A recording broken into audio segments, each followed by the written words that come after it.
Shalom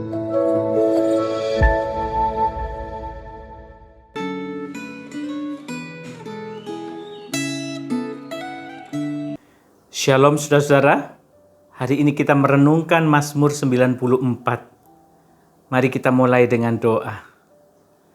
Bapa Sorgawi, terima kasih untuk anugerah keselamatan.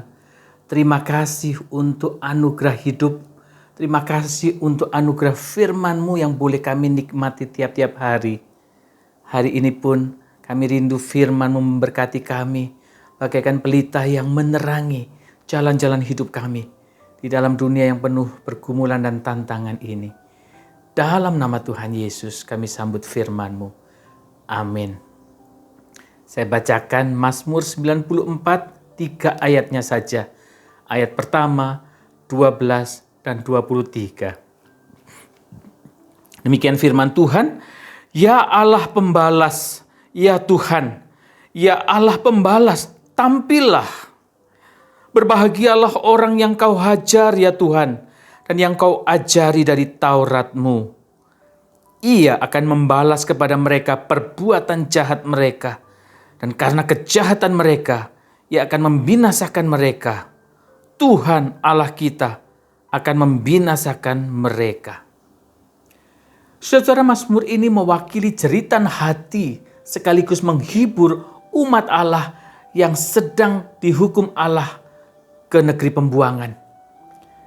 Di negeri asing itu, umat Allah mengalami ketidakadilan, bahkan penindasan yang kejam. Siapa pelakunya? Pemazmur menyebutnya orang-orang fasik. Mereka adalah orang-orang yang punya kuasa, punya jabatan, tapi mereka tidak menyembah Yahweh.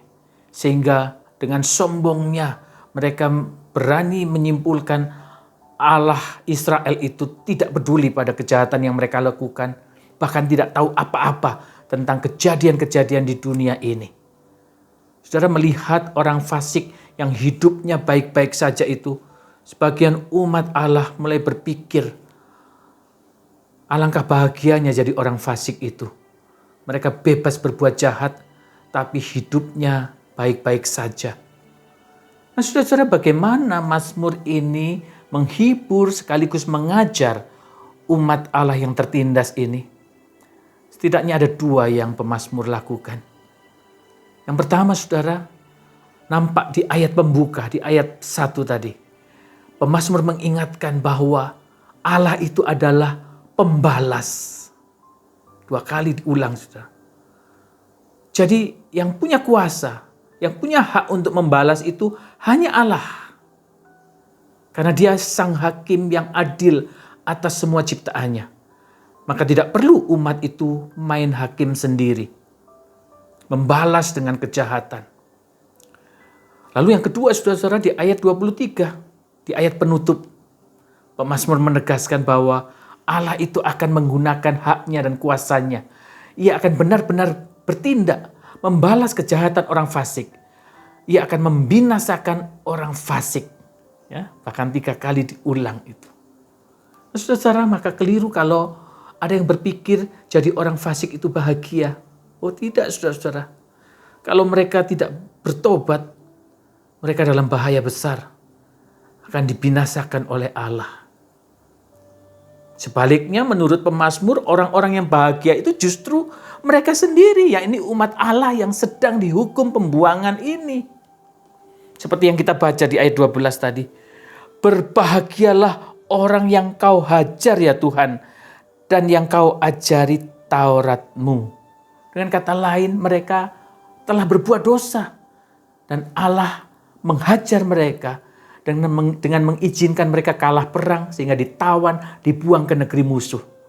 Tapi selama masa pembuangan itu, Allah tetap menyertai mereka. Allah tetap mengajar mereka dengan Tauratnya, dengan firman-Nya. Itu karena Allah peduli. Allah begitu mengasihi mereka. Nah, saudara-saudara, hari ini kita masih hidup di dalam dunia. Jadi penindasan dan ketidakadilan itu akan selalu ada, saudara. Seseorang atau sekelompok orang yang mungkin punya senjata, punya kekuatan, punya jabatan atau punya uang, sehingga bisa sewenang-wenang memperlakukan kita dengan tidak adil, bahkan dengan kejam, memanfaatkan kondisi kita yang lemah dan tidak berdaya. Dan kalau saudara dan saya mengalami hal seperti itu, maka Mazmur 94 ini adalah hikmat dan penghiburan bagi kita. Ada 3 sikap yang penting untuk kita ambil kalau kita mengalami penindasan dan ketidakadilan, saudara. Yang pertama, saudara, pemazmur mengajarkan di sini jangan main hakim sendiri, ya. Karena hasilnya pasti bukan keadilan, ya.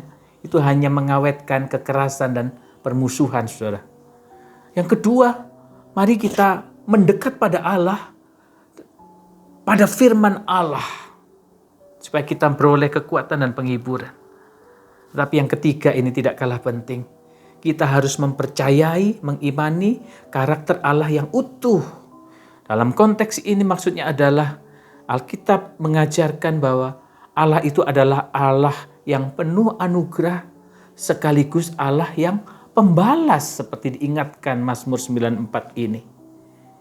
Ya, kita mungkin lebih suka orang fasik itu segera dihukum oleh Tuhan. Tetapi selama orang fasik itu belum dibalas, itu artinya Allah masih memberi anugerahnya. Dan tugas kita adalah mendoakan pertobatan orang fasik yang berbuat jahat pada kita itu, seperti yang diajarkan Tuhan Yesus. Tetapi saudara, kita juga harus percaya bahwa Allah itu pembalas. Ya, kelak suatu saat masa anugerah ini akan habis pada saat masa penghukuman itu tiba, yakni saat Tuhan Yesus datang kedua kalinya. Jadi saudara, mari kita terima dan kita praktekkan hikmat dan ajaran Mazmur 94 ini. Karena sang pemazmur sudah membuktikannya sendiri bahwa di tengah konteks hidupnya yang penuh penindasan dan ketidakadilan, dia membuka dirinya, ya, kepada Allah, ya. Dia mengizinkan Allah mengajarnya lewat Tauratnya, lewat firman-Nya. Sehingga di tengah penindasan itu dia masih bisa bersaksi bahwa dia tetap bisa merasa tenang, ya, ayat 12, bahwa dia merasa dikuatkan, ya, ayat 18, dan merasa dihiburkan, ayat 19, saudara-saudara. Bahkan ia bisa berseru dengan penuh bahagia seperti di ayat 22 ini. Tuhan itu kota bentengku, Tuhan itu gunung batu perlindunganku. Amin, saudara-saudara. Mari kita berdoa. Tuhan, kami aminkan, kami syukuri kasih-Mu dan keadilan-Mu. Kami muliakan Engkau, ya Allah, Allah yang penuh anugerah, Allah yang membalas.